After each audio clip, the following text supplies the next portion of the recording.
Okay, we're so close to being done with Genesis. We're so close.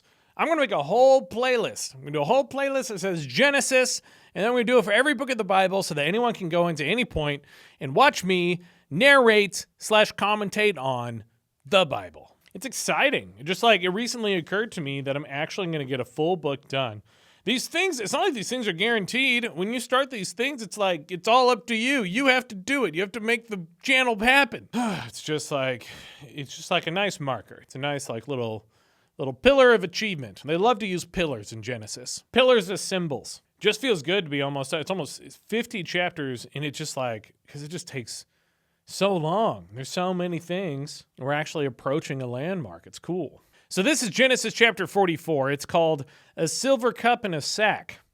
Sounds kind of like a children's novel, I know, but it's actually just a chapter of the Bible. Joseph's brothers at this point are all back in Egypt, but they haven't yet recognized Joseph. I'm guessing he's going to tell them soon, because I don't know how long he can keep this charade/facade going on. Now, Joseph gave these instructions to the steward of his house. Who is this guy? The steward was in the last chapter, and that's the first time I remember hearing about him. Have I talked about him before? Have I read about him already? He has a steward for sure, and he was like the first clue that the brothers weren't completely in trouble. Joseph gave these instructions to the steward of the house: fill these men's sacks with as much food as they can carry, and put each man's silver in the mouth of his sack. It's interesting that they say mouth of the sack rather than just opening. I would probably call it an opening myself, but mouth is still perfectly acceptable. Then put my cup, the silver one. This is before they started mixing silver, I guess. This is a valuable cup, pure silver, in the mouth of the youngest one's sack, along with the silver for his grain. Okay, so I guess I guess the silver was before, maybe it was pieces of silver prior to this, but now there's an actual, something that's been formed out of silver. It's incredible they discovered the value of metals like this in just a few generations. And he did as Joseph said. So the steward is off to carry out Joseph's plans. As morning dawned, the men were sent on their way with their donkeys. That's good. They're reunited with their donkeys. If you missed the last chapter, they were really concerned about having their donkeys taken away. And coincidentally, between recording that chapter and this one, I saw a video on Reddit about a donkey. Maybe I'll post it. It's about a donkey reuniting with the girl that raised him. It was really sweet. And he does the hee-haw noise. Not like the normal one, but the screaming one, where they're when a donkey's emotional. A donkey scream. Same scream they use for the Nazgul in Lord of the Rings, if you didn't know. As the morning dawned, the men were sent on their way with their donkeys. They had not gone far from the city when Joseph said to his steward, "Go after those men at once. And when you catch up to them, say to them, 'Why have you repaid good with evil?'" What's he doing here? "Isn't this the cup my master drinks from and also uses for divination?" Wow. So he's just here to stir up drama again. Joseph's just stirring the pot, and we're referencing divination again. That came up several chapters ago. Divination is I guess Joseph has been interpreting dreams, but generally it's associated with non-biblical and non-Christian concepts. "This is a wicked thing you have done." I like how we just gave him word for word, verbatim, what to say.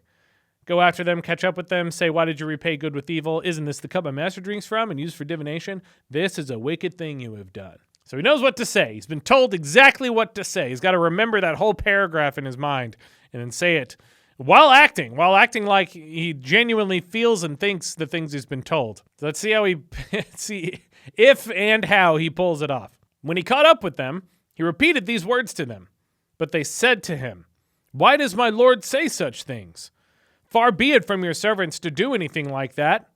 We even brought back to you from the land of Canaan the silver we found inside the mouths of our sacks." Their reasoning is good so far. That's a fair response, a fair rebuttal. "So why would we steal silver or gold from your master's house? If any of your servants is found to have it, he will die." Oh, well, yep. They always take things, I think, to an appropriate level of comeback or response, and then a lot of times people really elevate. They elevate without much hesitation to very extreme places. "And the rest of us will become my lord's slaves." Oh, they were talking about themselves. "If any of your servants is found to have it." Okay, they were doing the wording thing that they were doing before, referring to themselves as servants. If any of your servants, meaning us, is found to have it, he will die. Yes, okay, so maybe that's not too dramatic. That probably is what would happen. And the rest of us will become my lord's slaves. Yeah, so it's a pretty good defense, actually, from the brothers. A lot of times people just panic and they start saying nonsense, but that was like and quick on their feet as well.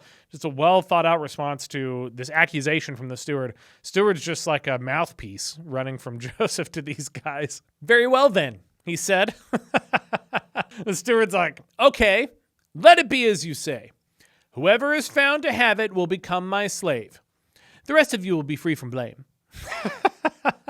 Okay, so that's what's going on. They're just trying to get Benjamin. He's trying to do a gotcha so he can get Benjamin to come back to Israel. That's why it's a silver cup in a sack. Okay, we're going to go have to investigate Benjamin's sack. Maybe this is where Goldman Sachs comes from. Each of them quickly lowered his sack to the ground and opened it. Then the steward proceeded to search, beginning with the oldest and ending with the youngest. What a good buildup. Each going down one person at a time as tension mounts, hoping they're going to make it to the end. One by one, they're each being cleared. But we know what's going to happen. And the cup was found in Benjamin's sack. That didn't take long. At this, they tore their clothes. Oh, man, that means they're sad. I'll help translate some of what this means for you guys. Then they all loaded their donkeys and returned to the city. Wait, which city? Back to Egypt? Or are they just like, bye, Benjamin.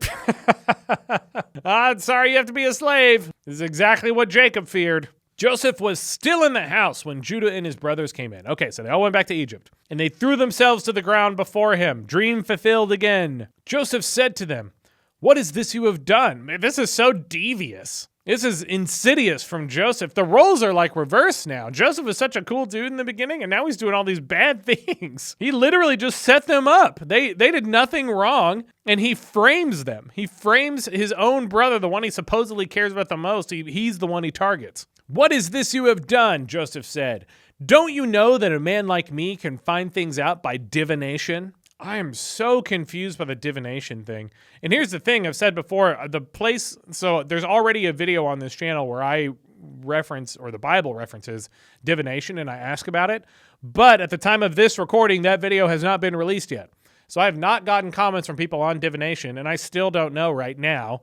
Maybe I will have gotten some information, but like generally speaking, I have, in my own experience around like Christians and in like church circles and stuff, I've never heard divination emphasized, first of all. It's not even like, I don't even remember it being referenced in the Bible. I had no idea that Joseph refers to it by that name. And this is the NIV Bible. This is the NIV version, so that's the translation. It is a common one, but it's definitely not what everybody uses. But even more than that, apart from this, I've only heard divination referred to as like a bad thing, like in a negative context. Even though everyone I know grew up reading this version of the Bible, it's like associated with like the Harry Potter kind of magic. Or like associated with witchcraft and like devilry and stuff like that. So it's interesting that it's used so casually here and that I also never heard it in church. What can we say about my Lord? Judah replied.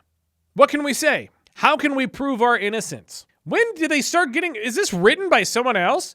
This is so much more detailed and articulate than other, like the story is much more rich. And there's more like detailed information from chapter to chapter, even line by line. Versus like all the early stuff, which doesn't have a lot of detail, like huge swaths of time would pass without like any information. This event has been like laid out with a ton of info. Like I think probably the most for one single story compared to anything, even though it's multiple chapters, but compared to anything else we've read so far. Like we're hearing the specific words and arguments that people are using for themselves. We didn't really get a whole lot of that in the past, maybe one or two, but it wouldn't be like fleshed out like it is here. How can we prove our innocence? God has uncovered your servant's guilt. We are now my Lord's slaves. We ourselves and the one who was found to have the cup. Oh, that's why. So they were saying, yeah, he said that earlier. So he was saying whoever finds or whoever is found with the cup will be put to death and the rest of us will be slaves. So that's why they went back to Egypt. But Joseph said, far be it from me to do such a thing.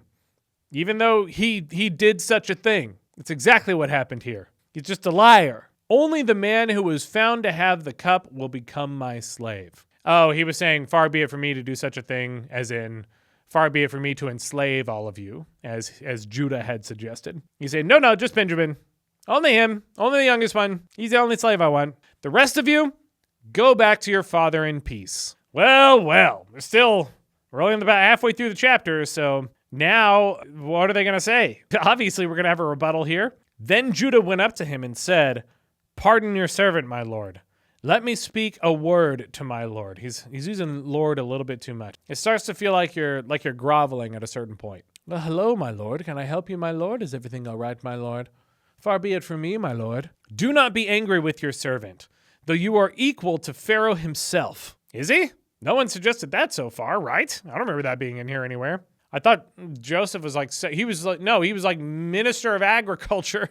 They said he was like the governor of everything, all things food related. That's why he has all this food here. This is the first time we've heard the brother say or anyone. The first time we've heard anyone say you're equal to Pharaoh. "My lord asked his servants, 'Do you have a father or a brother?' And we answered, 'We have an aged father, and there is a young son born to him in his old age. His brother is dead.'"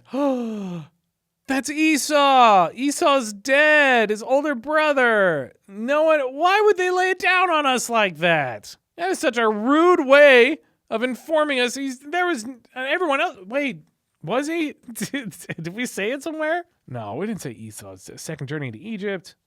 Joseph in charge of Egypt. Cupbearer, Potiphar's wife. Pharaoh's dreams. No, Esau. Don't let it be true. It is not mentioned in here. It's nowhere in here. Deaths of Rachel and...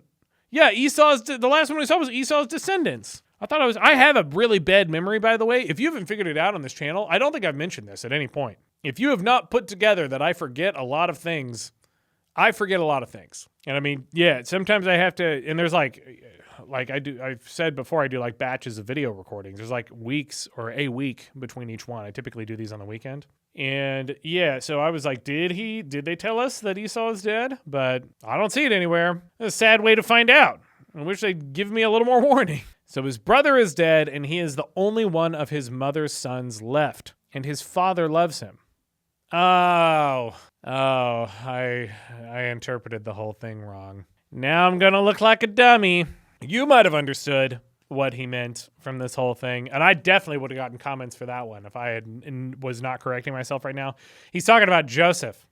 He's referring to Benjamin. I thought he was referring to Jacob, their father. He said, "We have an aged father, and there is a young son born to him in his old age." Yeah, okay. So you know what? That wording sounds like he's talking about the father. I feel like I'm less to blame there than I initially made it out to be. The whole thing is we have an aged father, and there is a young son born to him in his old age.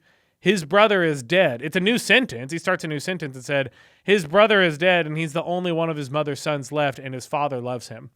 So he just switches without explaining. When he says his brother is dead, he's talking about Benjamin. He's the only one of his mother's sons left. So he meant Joseph is dead because they think Joseph is dead. And then Rebecca only had two sons, Joseph and Benjamin. So he's saying he's the only one from Rebecca left, and his father, 3. His father loves him, meaning Jacob. So he just switched from talking to, I no longer blame myself for that. I think that was a confusing way to word it. Then you said to your servants, "Bring him down to me so I can see for myself." And we said to my lord, "The boy cannot leave his father. If he leaves him, his father will die." I don't know if Jacob necessarily said he would die. I thought he just said he would be sad until he died. Or maybe he would just be so sad he would die. Either way, I do feel like it's a little melodramatic.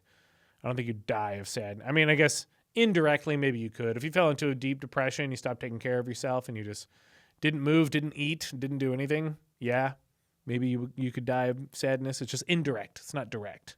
You don't just feel so sad that you suddenly die. But you told your servants, that's kind of confusing too. Every time they say your servants, they're talking about themselves because they're doing the demeaning thing to themselves. It's a appear below Joseph. But you told your servants, "Unless your youngest brother comes down with you, you will not see my face again." When we went back to your servant, my father, when we went back to your servant, my father, there was no punctuation. We told him what my lord had said, meaning you, Joseph, my lord. Then our father said, "Come back and buy a little more food." He's telling the whole story.